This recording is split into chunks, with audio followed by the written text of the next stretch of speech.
Hey guys, welcome back to the channel. We're officially out of the All-Star break, and right now the San Antonio Spurs are sitting on top of my ELO rankings.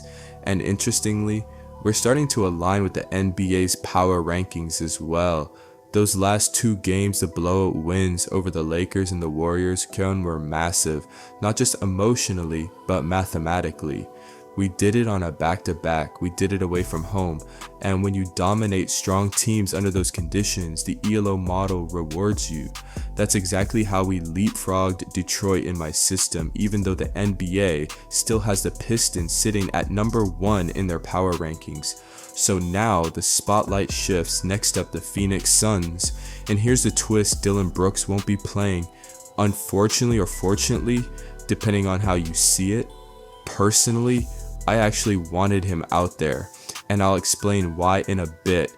Then after that, the Spurs head to Sacramento to face a Kings team that's been struggling to find rhythm.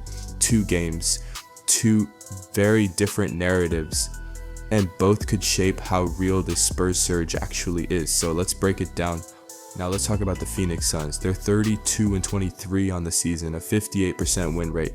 On paper, that's solid, but when you actually run the numbers, their losses aren't random. They follow patterns. I ran a full correlation analysis on every regular season game, and the biggest stat tied to their losses: field goal percentage. FG% has a negative correlation of -0.507 with losses. That's massive. When Phoenix shoots well, they win. When they dip below efficiency thresholds, they collapse. In wins, they average 48.6% from the field. In losses, that drops to 42.9%. That 6% swing is basically the game. Now here's where it gets dangerous. When the Suns score below 110 points, their win rate drops to 27%. Below 105 points, it plummets to 9%. 9%. So this isn't just about slowing them down, it's about dragging them into the mud offensively. And it doesn't stop there. In wins, they average 118 points, 26.7 assists, 44 rebounds, 38% from 3. In losses, points drop by more than 10, assists fall from 26 to 22, rebounds dip under 42, 3-point percentage drops to 33%. This tells us something important. Phoenix is rhythm dependent. Ball movement, shot quality, efficiency disrupt that, and their offense fragments. Now here's something interesting. The stat that technically shows the highest positive correlation with losses is free throw percentage, but the difference between wins and losses there is almost 0, which means it's not actually a predictive driver, it's noise. The real signal: efficiency, shot quality, and whether they're forced into low percentage volume shooting. And here's the final danger zone. When Phoenix shoots below 43% from the field, their win rate is under 27%. When they shoot below 35% from 3, it drops under 38%. So if the Spurs can contest without fouling, protect the defensive glass, and keep Phoenix under 110, the math says the Suns are vulnerable. And this is exactly why the Dillon Brooks situation matters. Not because I'm worried, but because I want the tests. Brooks went on a podcast and said he's got Wemby's number. Bold claim, but here's the thing. There are receipts. I ran the matchup data. When Brooks defends Victor for extended minutes, Wemby is still Wemby. He gets his numbers third, but the efficiency dips slightly. The field goal percentage drops a bit. And more importantly, the turnovers tick up. Brooks doesn't stop him, he disrupts him, and that's different. He crowds the handle, he bodies him early, he tries to drag the possession into friction instead of flow. Now here's why I actually wanted Brooks to play. It's not about this regular season game, it's about playoff preparation. If a defender out there believes he can rattle your franchise cornerstone, I don't want that to be a surprise in April. I want the reps now, I want the film, I want the data, I want to see how Victor adjusts, because the worst thing that can happen in the playoffs isn't losing a possession, it's discovering a defensive blueprint you haven't solved yet. So yes, I would have preferred Brooks to suit up, not because I think he wins the matchup, but because stress testing your superstar early is how you build postseason readiness. Alright, now let's zoom in on the personnel, because the Suns right now are not at full strength. As of February 12th, Jalen Green out Cole Anthony out, Isaiah Livers out, Grayson Allen out, and Dillon Brooks suspended. That changes the rotation significantly. Now, when you look at the last 5 games trend data, something really interesting shows up. Devin Booker is still Devin Booker. He's averaging 24.4 points over the last 5. He's top 3 in assists, and he's trending slightly up overall. He's the engine. That doesn't change. But outside of Booker, the stability drops. Let's talk about momentum. Amir Coffey and Rasheer Fleming are trending strongly upward across multiple metrics. Jemari Bouye also trending positive. Oso Ikodaro trending up in efficiency and rebounding. These are rotation players whose arrows are pointing up. But then look at the other side. Isaiah Livers sharply trending down. Cullen Gillespie negative across most categories. Mark Williams and Jordan Goodwin trending down in overall impact. And here's the key layer. When you look at the plus minus trends over the last 5 games, it's extremely mixed. Grayson Allen actually leads in plus minus over that stretch. Booker is slightly positive, but several rotation guys are negative. This tells me something important. Phoenix is top heavy right now. If Booker controls tempo and shoots efficiently, they look clean. If you force secondary creators to initiate offense, if you push them into late clock situations, if you make the supporting cast beat you, that's when the volatility appears. And here's another detail. Mark Williams is shooting nearly 76% from the field over the last 5. That's elite efficiency, but it's low usage interior finishing, so the Spurs' defensive priority is clear.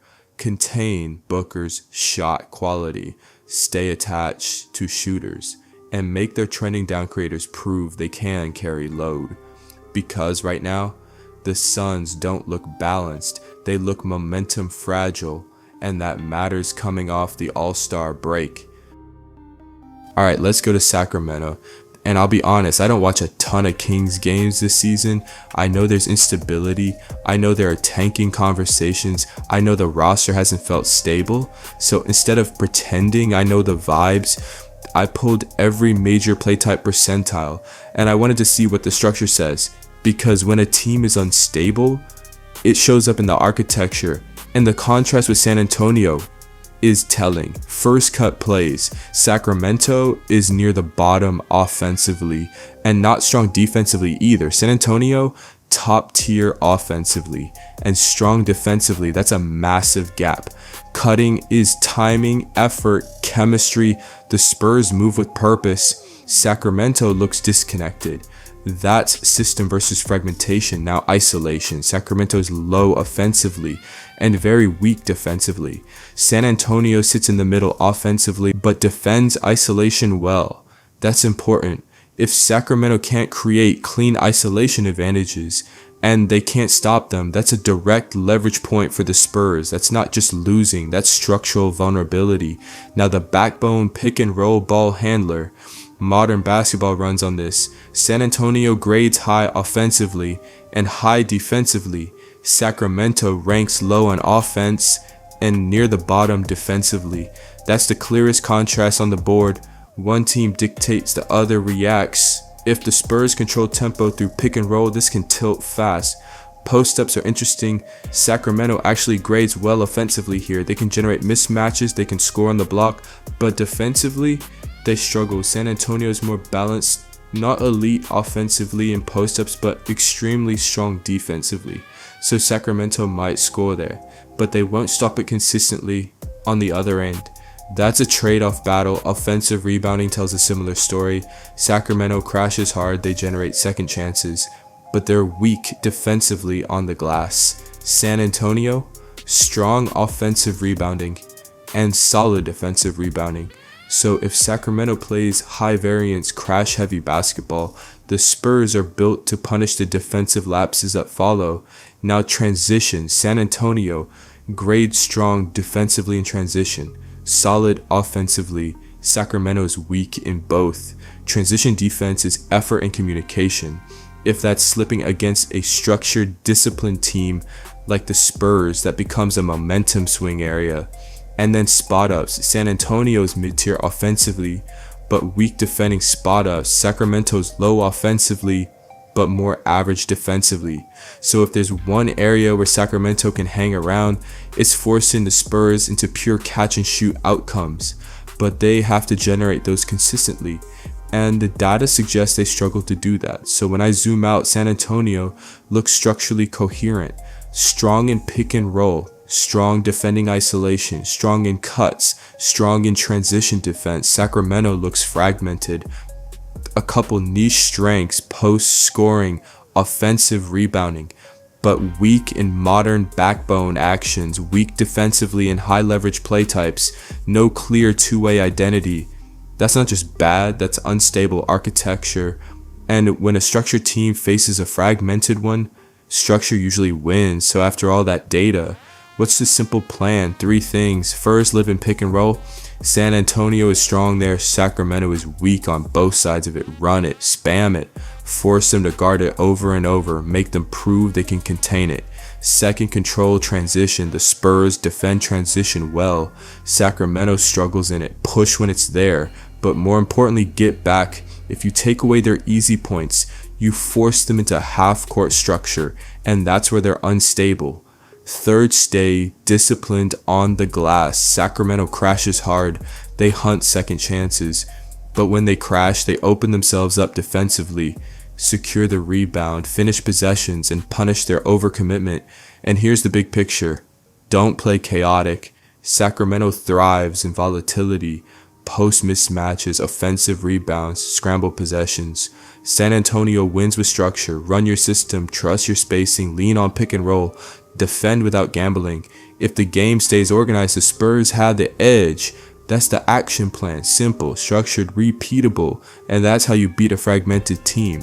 But what do you guys think? I think this is a good start for the silver and black. Let me know your thoughts.